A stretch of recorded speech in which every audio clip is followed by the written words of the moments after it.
Welcome back to Goldmark TV. We have a slightly different episode for you today. You might remember that earlier in the summer we had a look through a large portfolio of the work of Mabel Royds. It was a fascinating insight into an artist relatively unknown, but who produced a huge amount of work and was commercially successful at her time. Today we're going to do something similar. This is the work of Elyse Lord that you can see laid out in front of me. Her work offers a really refreshing and vital insight into the way that the art world worked and the way that, in particular, female artists had to work during the early 20th century.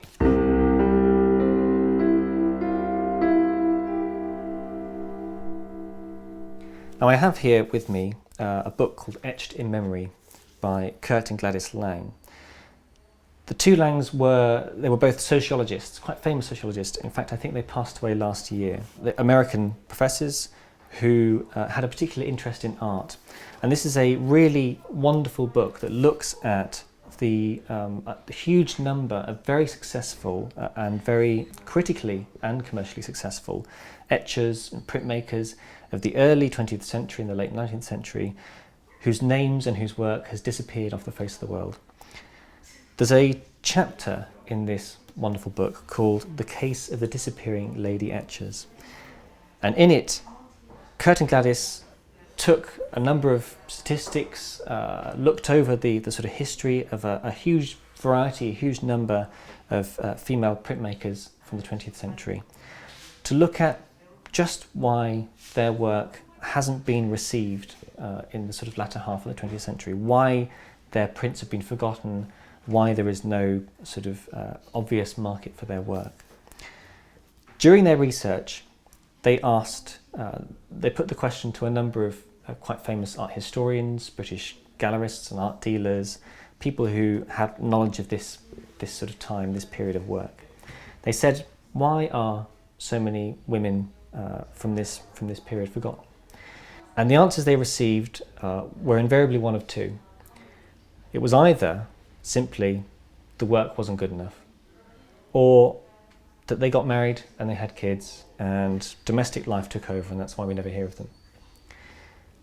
You'll be glad to know that this book debunks both of those myths. Not only did they not all marry, in fact only sort of half of them tended to marry, but 1 in 5 women artists from that time actually ended up having children. Now just that statistic alone shines a light on how women artists then, as they still do now, had to make quite profound decisions about the way they were going to live the rest of their lives in order to succeed as commercial solo artists. In fact, the reason behind their sort of forgotten legacies is quite complicated. There were a number of different factors. Often young women were sort of reticent to push themselves, to promote themselves in the same way that quite confident, blasé and often mediocre male artists were. The collaborative nature of etching, of printworking, working within a workshop, which actually allowed women to work within the sphere of etching and printmaking, was ironically the same reason why they weren't able to then break free into their own solo careers. They were sort of caged within that collaborative workspace. And then there were other questions of, well, if young women, young successful commercial artists decided not to have families, decided not to marry, they were then left with questions, how do I safeguard my legacy at the end of my life when I don't have a spouse or children to leave my work behind to? Often it was left to publishers, gallerists, dealers, who, if they weren't responsible themselves and sold off the work sort of wholesale after their deaths, saw a lot of these reputations completely disappear. Some sort of mixture of that must have happened to Elyse Lord, because this is an artist who we really should know. And to that first answer, that the work simply wasn't good enough, well, Elyse Lord is one of a great many that show that that just wasn't true. Her work is really fantastic, beautiful and incredibly personal and unique to her. So I'm looking forward to showing you some of her things today.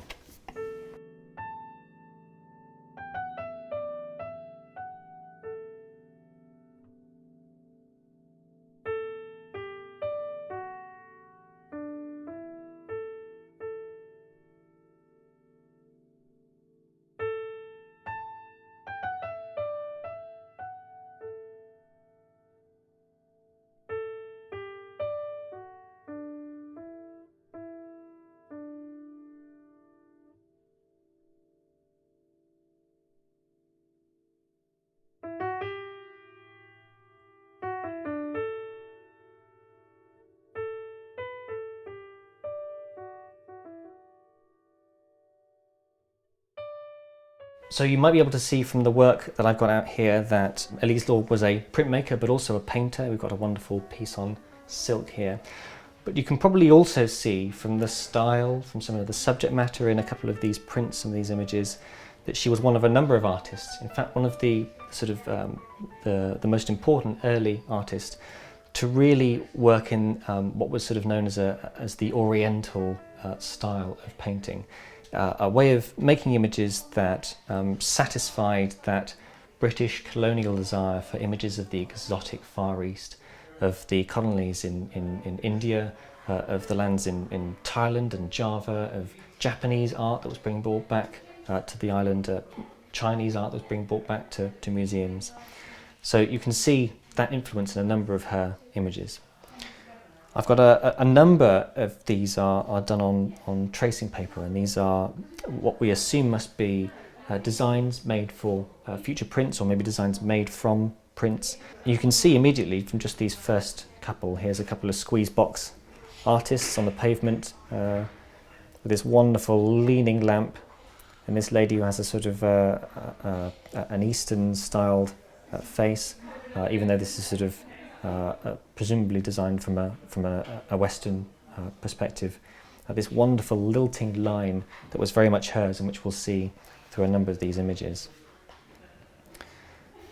In these designs, where she's working out the placement of pieces and in the space of an etching plate or a dry point plate, she used an awful lot of pastel and charcoal and pencil lines to sort of rough up her images, as well as watercolour. And you can see some of the influences of Eastern, so-called Oriental design in these lovely little paintings. It doesn't just tell us about how women artists were trying to work in the early 20th century, it tells us also about the fascinations of 20th century, early 20th century customers and patrons.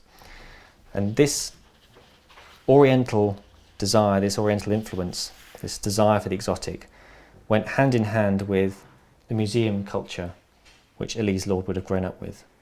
There's a lovely design for the firewalkers look, that beautiful colour and these lovely lines and these figures. Wonderful lyrical quality to them. Elyse Lord was working at a time when museums like the British Museum were working with a culture of extreme and rapid expansion and of legally, ethically and morally dubious acquisition. Looted or sort of blackmailed traded works were being brought from Africa and from the Far East to be stuffed into museum collections, and artists at the time and future modernist artists would take huge advantage of that sudden wealth of cultural influences, cultural reference points being brought into the country. The Javanese and Chinese and Japanese styled images that you can see in some of these tracings, some of these designs, would have been taken straight from that world of art being brought over. Japanese masks and Chinese scroll painting, that sort of thing. It's a lovely design for an etching that we've sold in the past. A lady being hounded by a pack of blackbirds. It's got this wonderful abstract quality in this sort of early design that's been worked up to work out the colouring for a plate here. Elyse Lord herself was actually born Elise Müller in 1885. In 1908 she married a young Reverend Thomas Lord, and that's where she got her name change from. In 1908 tensions with Germany were high, and she was one of a number of German artists to change their name, to anglicise their name. So she became Elise with a Y and took her husband's name. That choice of being married to the clergy also suggests that sort of decision that people had to be made, young women artists had to make, of how to safeguard their future careers. She had no children, but she lived a sort of relatively wealthy life, and as a result was able to sustain her art right into the latter half of the 20th century, when she died in 1971. You can see here there's a lovely plate here. A lot of her work was done in either as etching or as dry point. Dry point is a kind of engraving, a kind of intaglio printmaking. Unlike a normal standard engraving, where your tool is cutting through the metal and that channel that it cuts is going to hold the ink, with a dry point needle, there is a slight burr that's created as you move the needle across the plate, a sort of a roughening of the edges of the line. And it's not just the groove, but it's that burr that holds the ink. And in a dry point, it gives the quality of the lines this wonderful, whispery, rich, velvety tone, and you'll see that in a number of these prints here. You can see also that we've got often corresponding drafts, designs, tracings that have been made on this paper that correspond with some of these prints. And some of these which haven't been numbered, we must assume are maybe proofs that were taken, trial proofs as she was working towards the design, or prints that simply weren't included as part of the edition.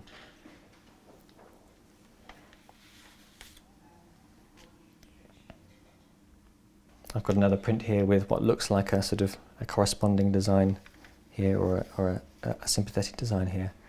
You can tell from this little plate, just this little image here, these two ladies in their traditional dress, just how talented Elyse Lord was. In fact, she was one of a number of artists who, though drawn to this world of Oriental art of the Far East, never actually left Britain. All of this work was done from reference from the works that she saw around her, works that she saw in museums, presumably, and the works of other Oriental artists. Lord was trained classically. She went to Heatherley's School of Art, which was one of Nevison's old haunts while he was at the Slade School. And Heatherley's was one of a number of art schools at the time open to young female art students, which, rather than the strictures of the Royal Academy requiring young women artists only to draw from antique statuary, allowed them to draw from models, both nude and clothed. And some of that working with clothed models in sort of long trailing garb, must have influenced her, because you see a lot of that kind of that movement of cloth is very important to her. You see it in a number of her prints. She was obviously hugely talented, and early on printed all of her prints herself. She would engrave them, colour them, and print them herself. And some more of that influence from the East must have come in the way that she made her prints. One of the huge influences in the art world of the late 19th century and the early 20th century was that of ukiyo-e, the woodblock prints that were brought from Japan and helped sort of facilitate this huge demand for Art Nouveau, the craze for Art Nouveau prints that took so much inspiration from those images. In fact, Elyse Lord was one of a number of artists who worked up her prints in the same way. She would make an engraving or an etching and then print them less often with aquatint and more with colour woodblocks to make those colours herself. You can see here, in fact, on this beautiful tracing paper piece, a design of an elephant rider with this wonderful pattern of fabrics behind her, quite reminiscent of sort of Amiga workshop patterns. That's that wonderful style of Roger Fry's workshops from the mid-1910s. She made a number of tracings and designs like this, where she would work up the colour in quite sort of thick, broad brush marks that could be laid over the print itself, just to sort of work out what colourways she was going to use for her prints before she would make them. That is, I think, one of her sort of studies for perhaps a print that she was making, or a painting. It's a really beautiful one, I think. Lovely, rich colour, wonderful, spontaneous, vigorous brush marks. She quickly garnered a reputation for herself. She was included in a number of journals on master printmakers. Contributors would wax lyrical about her designs, about her wonderful use of colour, and in particular the colouring of her prints, the way that she printed with woodblocks. And here we have just one of those. This is the India dancer. We've seen this in a number of different colourways. This one's particularly engaging. And this has got a wonderful kind of abstract, surreal quality to it. And actually we find that Elyse Lord was hugely popular and hugely critically and commercially successful in her life. She exhibited in national galleries in London and in Scotland, and she had a number of solo and mixed shows at major commercial galleries like the Redfern, Goupil and Lefebvre. Lefebvre was established, I think, in 1926. Her first show there was 2 years later. And she would have been exhibiting alongside the likes of Modigliani, Picasso, Matisse and Dali. And the influence of these hugely important artists of the 20th century must have been amazing to her. We can see some of that feeling for the sort of strange, loopy form that you might get in a Dali painting, for example, or in some of the later Picasso works. You can feel that in something like this wonderful piece. So it comes as such a surprise to know that someone as successful as that, someone who was exhibiting alongside names like that, and who was commercially successful, is today so little known. In fact, in this book by the two Langs, they mentioned that her work was selling between 12 and 15 guineas. That's somewhere between 600 and £1,000 in today's money, even during the height of the Depression, when the market for prints, the market for etchings fell through, and she managed to establish a reputation in America too, at a time when it would have been exorbitant for American galleries to import these expensive works at a time when worldwide there was such little demand for them. We've got here what looks like a tracing for this beautiful print here, this dry point engraving. And it looks like this might have been a tracing that she made to place over and colour up, to get a feel for the design, how she was going to eventually colour up this print.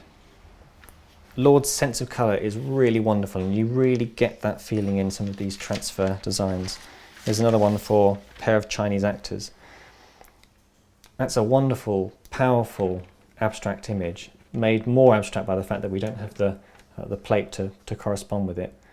So instead we have these beautiful pastel lines, that wonderful primary colour. You can see why she was regarded as one of the very best at what she did in this particular vein of Oriental art, of art looking towards the East.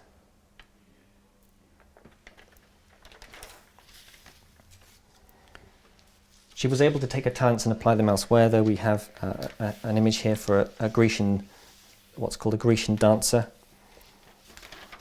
is her title. We've got another, what looks like a transfer, a mock-up here on transfer paper, and the image here,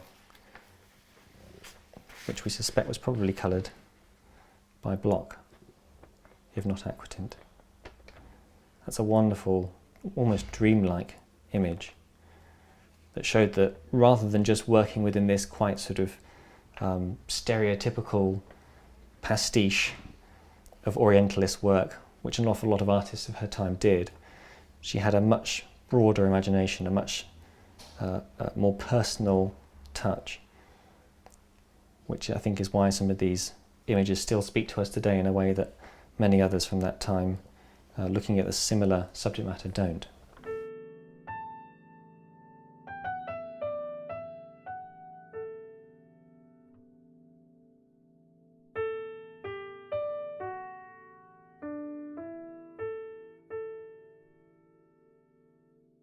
I've actually got another little watercolour study that she's done here called The Magic Shadows, as its title on the back. Completely different from anything else that we've seen that I've just shown you from her, this portfolio. This is almost much closer to the work of someone like William Blake. It's got this wonderful, dark, sort of spiritual feel to it. It's quite an intriguing image, that. It's amazing to think that someone who never actually visited the countries, the cultures that she was depicting, managed to make works that have this wonderful sort of personal feel to them. They don't feel overly stereotypical or cliched. And in fact, a lot of them got quite close to the sort of the original artistic culture of the people she was looking at. Here we've got studies for A Scene in Paradise, it's titled, Angkor Wat, with these temple carvings, which are quite similar, in fact, to the real thing in the style of the figures and their headdress and clothing. Elyse Lord was, according to this book, utterly uncommunicative about her past, and it's made trying to piece together her biography quite difficult. It's the kind of marketing ploy that might have been quite shrewd in today's world, trying to keep that sense of mystery, but for an artist from that time it's meant, instead of heightening the value of her work, it's just seen her legacy forgotten. What we do know is that in 1943, just during the Second World War, her husband died, and she spent the rest of her time living near Oxford until her death in the 70s. She was one of a number of women artists to die without a spouse, without existing family members, it seems, without children to leave her work to. And so it has generally been assumed that it must have been her publisher who took over the running of her work, took over her remaining unsold work. And it's perhaps for that reason that we don't know of her stuff today. A number of women artists were faced with that difficulty. Some, like Orovida Pissarro, got around that by being meticulous in cataloguing their own work. She made a vast collected binders that documented exactly how many prints she'd made and how many edition sizes, which were then passed on to, I think, the Ashmolean Museum, which is why we have such a good record of what she produced. For someone like Elyse Lord, she evidently didn't do that, and that's why it's difficult to trace so much of her work. Additionally, because she was working in dry point, where that lovely burr that gives you that quality to the line can wear down quite quickly, a lot of her prints were made in quite small editions of between 50 and 75, sometimes even fewer. And a lot of these aren't properly dated or numbered, so there's no easy way of piecing together this puzzle back so that we can see how her career developed over those numbers of years. But just the quality of the prints themselves, you can see from this wonderful image of a horn player, has been enough to ensure that some of her work remained interesting to people and has remained out there in the real world, has been saved from being consigned to the rubbish tip. And we're really quite grateful for that. She made a number of designs of musicians, and this is one of my favourite, one of the largest, with this beautiful metal horn that's been made here. I think looking at a career like this is it's really valuable. It's a really interesting way of thinking about how the vagaries of life can mean that an artist who otherwise should have been appreciated should still be appreciated today, otherwise gets forgotten, as is the case with Elyse Lord. But it also ties together all those other difficult issues of the world of Eastern art that she was interested in, that world of museum acquisition, of museum looting, and having to deal with that today, and the ramifications of those actions. It's a fascinating life that brings all those strands together and evidently fed really wonderful art. I'm so pleased that some of it has survived to this day, and to be able to show it to you today. And I've greatly enjoyed going through some of these works that we hold today. Everything you see here is here at the gallery. It is here available. If it's not already online, do give us a call, send us an email, get in touch, and we can put you together with some of these wonderful pieces. We are still operating an appointment-only basis, but do please book with us, come and see the work. Some of these prints really do have to be seen to enjoy their wonderful quality. It'd be lovely to see more of you here in the gallery. Hope to see you again soon. We have many more things to show you, but for now I'll leave you with the wonderful work of Elyse Lord.